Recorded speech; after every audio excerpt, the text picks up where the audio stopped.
They never expected to be humiliated before takeoff. Chloe and Maya Sterling were raised to believe preparation would protect them. They packed meticulously, memorized flight times, and printed every confirmation email twice. But nothing could prepare them for what was waiting at Gate 17. "You're not boarding first class," said Liam Thorne, the gate agent, with a smirk. "I don't care who you say your father is." The twins froze. Their crisp uniforms from Pinnacle Preparatory Academy still held the starch of privilege, but in that moment, it meant nothing. Chloe steadied herself. "Our father purchased first-class seats. We have boarding passes, 2A and 2B. Liam took the tickets, scanned them, then tore them in half. "You've been reassigned. Economy. Gate 17. No apology. No explanation. They'd left home that morning confident. Two 17-year-old black girls heading to Boston to visit top-tier universities. Chloe had a perfect GPA and debate trophies. Maya had aced the SATs and secured national scholarships. Their father, Arthur Sterling, a high-level executive in a Fortune 500 company, had entrusted them with this journey. But even before security, things unraveled. The TSA line moved quickly for most. "Not them. Random selection," said Agent Sarah Hayes, pulling them aside. She rifled through their bags like she was searching for contraband. Chloe's laptop was handled roughly. Maya's prescribed allergy pills were questioned. "What are these for?" Hayes demanded. "Allergies. The prescription label is on the bottle," Maya replied, calm but exhausted. Hayes examined the pills for far too long. "Lots of pills. Traveling with drugs, huh?" "They're antihistamines," Chloe said, voice even. "We've traveled with them before." Agent Hayes didn't respond, just smirked and said, "Be grateful you're flying at all." By the time they were cleared, their belongings were in disarray. Maya's blouse was stained from a leaking water bottle. Chloe's laptop bore a new scratch. They checked the time. Barely enough left to eat tea the airport cafe. Things got worse. "Table for two?" Chloe asked politely. Penelope, the hostess, looked them up and down. 45-minute wait. "But they're empty tables," Maya pointed out. "Reserved," Penelope snapped. Chloe showed her the cafe's website. "It says you don't take reservations." "It's outdated," Penelope shot back, then smiled as she seated a white couple that had just walked in. The twins stood their ground. "We were here first," Chloe said. "The manager, Marcus Thorne, Liam's brother, arrived." "Is there a problem?" "They're being disruptive," Penelope said quickly. "We just asked why others are being seated before us," Maya said. "Lower your voices," Marcus warned, "or I'll call security." A waitress named Sophia, watching nearby, slipped Chloe a business card as they were escorted out. "You didn't imagine this," she whispered. They bought vending machine snacks and trudged toward Gate 17, stunned into silence. There, the agent at the desk, Olivia Vance, barely looked up. "Economy only," she said after scanning their reissued passes. "But our confirmation says 2A and 2B. First class," Chloe said, holding out the email on her phone. "The system corrected the error," Olivia replied. "First class is full." It wasn't. Chloe could see the manifest on Olivia's screen, several seats still unassigned. When Maya raised her phone to document the interaction, Olivia snapped, "Recording is prohibited." "Lower that now." They stepped back, shaken but determined. "We document everything," Chloe whispered as boarding began. They queued quietly.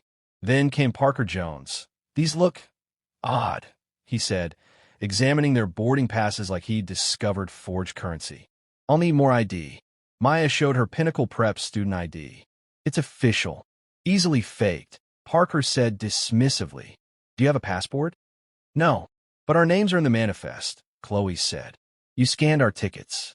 "What's the issue?" Before he could answer, someone in a gray suit rushed to the counter. His badge read, Sterling. Arthur Sterling didn't speak at first. He simply looked at the twins, their eyes red, hands clenched. Then he turned to Parker, his voice quiet but sharp. "Explain what's happening." Parker stumbled. There was confusion about their tickets, security concerns. Arthur cut him off. "I'm the chief operating officer of Pacific Airways. These are my daughters. Do you know how many complaints I've read this week about this gate?" Silence. Behind him, two corporate aides arrived with tablets in hand, already pulling up security footage and documentation. Liam, Marcus, Penelope, Olivia, and Parker, all names that had already appeared in multiple complaints, were now facing the one man who could end their careers. Chloe finally exhaled. Maya tightened her grip on her sister's hand. Arthur turned back to his daughters. "Let's get on this plane." But just as they walked forward, a voice over the intercom interrupted the moment. "Gate 17, security to desk, immediately. We have a situation." The girls froze. Arthur's jaw tightened. The battle wasn't over. The tray tipped. Water splashed across Naomi's lap and dripped onto the expensive carpet.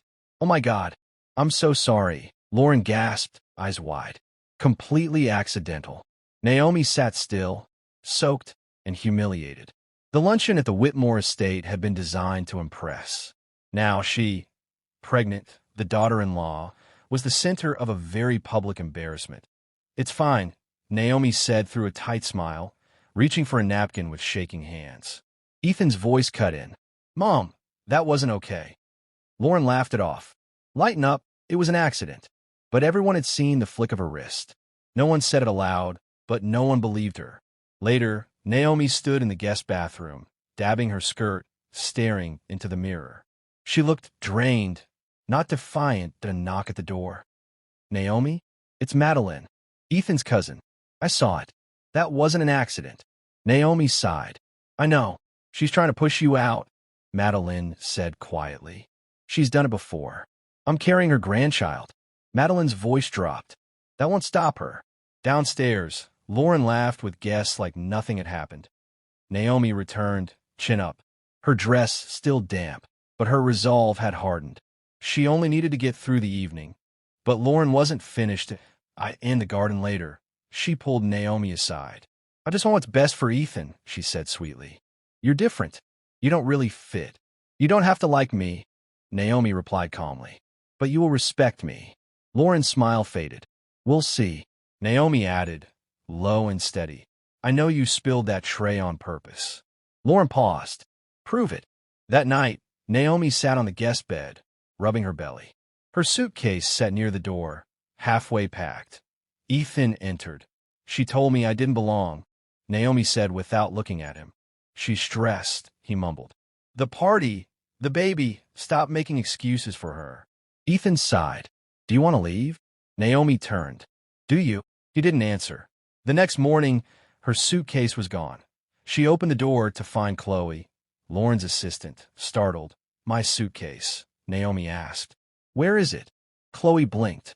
"Lauren had me clean your room. Maybe she moved it." Naomi's stomach tightened. "Right." Downstairs, Lauren was giving orders to caterers. "I thought you might reconsider leaving," she said, smiling. "So I asked Chloe to put your things somewhere safe." "You had no right." "I have every right," Lauren snapped. "You think Ethan will choose you over me?" Naomi stood firm. "He already did." Lauren's eyes narrowed. "You're bluffing." A voice came from behind. "Are you?" They turned. It was Ethan. Lauren smiled. "Naomi's just confused about her bag. She says you took it." "I didn't. Chloe must have. She's lying," Naomi said. Ethan stared at them both. "Where is it?" Silence. "She wants me gone, Ethan," Naomi said. "And you're letting her." Then Ethan said the last thing Naomi expected. "Maybe she's right." Naomi stared at him. "What?" He looked down. "You're not happy. Maybe this isn't working." Lauren's face glowed with victory. Naomi stepped back, stunned. "You knew. You helped her." "I'm trying to keep peace." "No," Naomi said. "You're choosing her." And with that, she turned and walked away. Heartbroken, humiliated, but not defeated. She wasn't leaving. Not yet.